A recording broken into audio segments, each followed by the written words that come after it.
Hello friends, வணக்கம். Welcome to it Suma Selva. இன்றைக்கி நம்ம பார்க்க போகிறது இந்த கார்த்திகை மாதத்தில் வரக்கூடிய சோமவார விரதத்தை பற்றி பார்க்கலாம். அந்த விரதம் இருந்தால் என்ன பலன் கிடைக்கும் அப்படிங்கிறதையும் இந்த வீடியோக்குள்ளே பார்க்கலாம். வீடியோக்குள்ளே போகிறதுக்கு முன்னாடி இப்போ தான் நம்ம சேனலை ஃபஸ்ட் டைம் நீங்கள் பார்க்குறீங்க அப்படின்னா ப்ளீஸ் சப்ஸ்கிரைப் பண்ணிக்கோங்க. அப்போ தான் நான் போடுற வீடியோ உங்களுக்கு உடனுக்குடனே நோட்டிஃபிகேஷனாக வரும். சரி, வாங்க வீடியோக்குள்ளே போகலாம். கார்த்திகை மாதத்தில் வரும் இந்த சோமவாரத்திற்கு எப்பொழுதுமே ஒரு தனி சிறப்புண்டு. அப்பொழுதுள்ள அந்த தேவர்கள் மன்னர்கள் பலரும் அவர்களுடைய பிரச்சனைகள் துன்பங்கள் இருந்து விடுபடுவதற்காக இந்த விரதத்தை கடைபிடி என சிவபெருமானே சொன்ன சிறப்புமிக்க விரதம்தான் இந்த கார்த்திகை சோமவார விரதம். கார்த்திகை சோமவார விரதத்தை எப்படி கடைபிடிக்க வேண்டும், எப்படி வழிபாடு செய்ய வேண்டும், எந்த நேரத்தில் எந்த முறையில் விரதத்தை நிறைவு செய்ய வேண்டும், கார்த்திகை சோமவார விரதம் கடைபிடித்தால் என்ன பலன் கிடைக்கும் என்பதை இந்த வீடியோவில் தெரிஞ்சுக்கலாம் வாங்க. கார்த்திகை மாதத்தின் சிறப்புமிக்க முக்கியமான விரதங்களில் ஒன்று இந்த சோமவார விரதம். இது சிவபெருமானுக்குரிய மிக முக்கியமான 8 விரதங்களில் ஒன்றாக கருதப்படுகிறது. சோமன் என்றால் சந்திரன் என்று பொருள். கார்த்திகை மாதத்தில் வரும் திங்கட்கிழமைகளில் சிவபெருமானை வழிபட்டுதான் சந்திர பகவான் தன்னுடைய சாபநீங்கம் பெற்றதாக சொல்லப்படுகிறது. அதனால் சந்திரனுக்குரிய திங்கட்கிழமையை சோமவாரம் என குறிப்பிடுகிறோம். சிலர் வருடம் முழுவதிலும் வரும் திங்கட்கிழமைகளில் விரதமிருந்து சிவபெருமானை வழிபடுவார்கள். மற்ற மாதங்களில் வரும் திங்கட்கிழமையை விட இந்த கார்த்திகை மாதத்தில் வரும் சோமவாரத்தில் சிவபெருமானுக்கு விரதம் இருந்து வழிபடுவது நமக்கு அளவில்லாத பலன்களை பெற்றுத்தரும். பொதுவாக பார்த்திங்க அப்படின்னா நம்ம ஏதாவது ஒரு கோரிக்கை நிறைவேற வேண்டும் என்பதற்காகத்தான் விரதம் இருந்து வழிபாடு இருப்போம். இந்த சோமவாரத்தில் விரதம் இருந்து சிவபெருமானை வழிபட்டால் வேண்டியது கிடைக்கும் என்பது நம்பிக்கை. ஆனால் கார்த்திகை மாத சோமவாரத்தில் விரதம் இருந்தால் நாம் சிவபெருமானிடம் வேண்டிக் கொண்ட விஷயம் மட்டுமல்ல, நமக்கு இதெல்லாம் நடக்குமா என ஏக்கம் சந்தேகத்துடன் நமக்கு நாமளே நம்பிக்கை இழந்து விஷயம் கூட நமக்கு நடக்கும். அப்படிப்பட்ட அற்புத பலன்களை தரக்கூடியது இந்த கார்த்திகை சோமவார விரதம். இந்த சோமவார விரதம் இருந்தால் நமக்கு என்னென்ன கிடைக்கும்னா, இப்போ குழந்தை இல்லாதவங்களுக்கு குழந்தை கிடைக்கும், திருமணம் ஆகாதவங்களுக்கு திருமணமாகும், நீண்ட நாள் அதாவது நோயிலே படுத்து கிடக்கிறாங்க இல்லைங்களா, அந்த மாதிரி நோய் தீர வேண்டும், துன்பங்கள் அகல வேண்டும் அப்படின்னு சொல்லிட்டு என்ன கோரிக்கை நிறைவேற வேண்டுமோ அந்த கோரிக்கையை வேண்டி நம்ம விரதம் இருக்கிறோமோ அது கண்டிப்பாக நடக்கும். இந்த ஆண்டு கார்த்திகை மாதம் 5 சோமவாரங்கள் வருகிறது. பொதுவாக பார்த்திங்க அப்படின்னா ஒரு மாதத்தில் 4 வாரங்கள் தான் வரும். ஆனால் கார்த்திகை சோமவாரத்திற்கு மட்டும் மார்கழி மாதத்தில் வரும் முதல் திங்கட்கிழமையும் கணக்கில் எடுத்துக்கொள்வார்கள். 5 என்பது சிவபெருமானுக்குரிய எண்ணாகும்.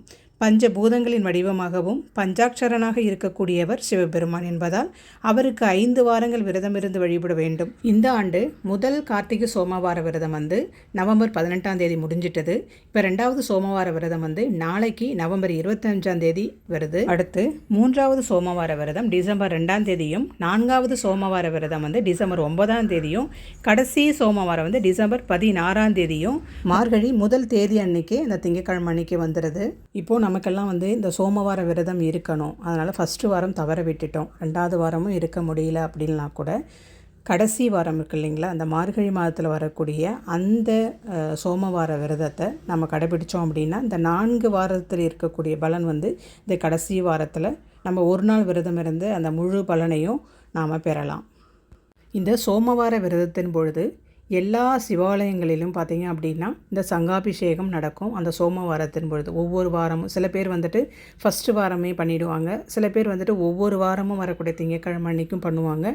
ஒரு சில கோவில்களில் கடைசியில் வரக்கூடிய அந்த ஒரு சோமவார விரதத்தை ரொம்ப பெருசாக கொண்டாடுவாங்க. இந்த சோமவார விரதத்தை இந்த சங்காபிஷேகத்தை பார்க்குறது ரொம்ப ரொம்ப ரொம்ப நல்லது. அது கடைசி எந்த கோவிலில் நடக்குதுங்கிறத முன்னாடியே தெரிஞ்சு வச்சுக்கிட்டு அதில் கலந்துக்கோங்க. இதை நம்ம வீட்லேயும் செய்யலாம். வீட்டில் நம்ம இவ்வளோ விசேஷமாக பண்ண முடியாது. நம்மக்கிட்ட சங்கு இருந்துச்சு அப்படின்னா சங்கில் பால் ஊற்றி நம்மக்கிட்ட இருக்கிற சிவலிங்கத்திற்கு நம்ம அபிஷேகம் பண்ணலாம். இப்போது கடைசி வாரம் சோமவார விரதம் எப்படி இருக்கணும், அந்த விரதம் இருந்தால் என்ன பலன் அப்படிங்கிறத பார்க்கலாம். இப்போது நம்ம விரதம் இருக்கிறோம் அப்படின்னா அன்றைக்கி விரதம் இருக்கிற அன்றைக்கி பார்த்திங்க அப்படின்னா அதிகாலையில் எழுந்து தலையை குளிச்சுட்டு வீட்டில் உள்ள சிவபெருமானின் படம் இருந்துச்சுன்னா, இல்லை சிவலிங்கம் இருந்தாலும் சரி, முருகப்பெருமான் படத்தையும் நம்ம சேர்த்து எடுத்துக்கணும். முருகன் வேறு சிவன் வேறு இல்லை, சிவனின் நெற்றிக்கண்ணிலிருந்து வந்தவர் தான் முருகன். அதனால் சிவனுடைய படத்தையும் வச்சுக்கோங்க, முருகனுடைய படத்தையும் வச்சுக்கோங்க. முருகனுடைய படத்துக்கும் நம்ம வில்வம் இலைகளால் அர்ச்சனை செய்யலாம். கார்த்திகை சோமவார விரதத்தை அன்னைக்கு வில்வத்தால் சிவனுக்கும் முருகனுக்கும் நம்ம அர்ச்சனை செய்தால் கோடி மலர்களை கொண்டு கொண்டு அர்ச்சனை செய்து வழிபட்டதனுடைய பலன் வந்து நமக்கு கிடைக்கும். இப்போ வில்வம் கிடைக்கல அப்படின்னா மற்ற என்ன பூ கிடைக்குதோ நம்ம வந்து அதை வச்சு வழிபாடு பண்ணலாம். அன்றைக்கி வந்து வீட்டில் வந்து ஒரு அகல் விளக்கில் நெய் ஊற்றி நம்ம ஏற்றி வழிபாடு பண்ணிக்கலாம். நெய்வேத்தியம் வந்து பால் வச்சுக்கலாம், கற்கண்டு வச்சுக்கலாம், வெத்தலை பாக்கு, பழம். நம்ம நிறைவு நாள் அப்படிங்கிறதால கொஞ்சம் விசேஷமாக கூட பண்ணலாம். சக்கரை பொங்கல், கேசரி, நமக்கு என்ன வருதோ அதெல்லாம் வச்சு நம்ம வந்து படைக்கலாம். விரதம்னாலே உபவாசம் இருக்கிறது தான். நம்மளால் நாள் முழுக்க சாப்பிடாமல் இருக்க முடியல, நம்மளுடைய ஹெல்த் இஷ்யூஸ் இருக்கும் இல்லைங்களா? அதனால் அப்படிப்பட்டவங்க ஏதாவது ஒரு வேளை மட்டும் பால் பழம் மட்டும் நம்ம சாப்பிட்டுக்கிட்டு நம்ம விரதத்தை மேற்கொள்ளலாம்.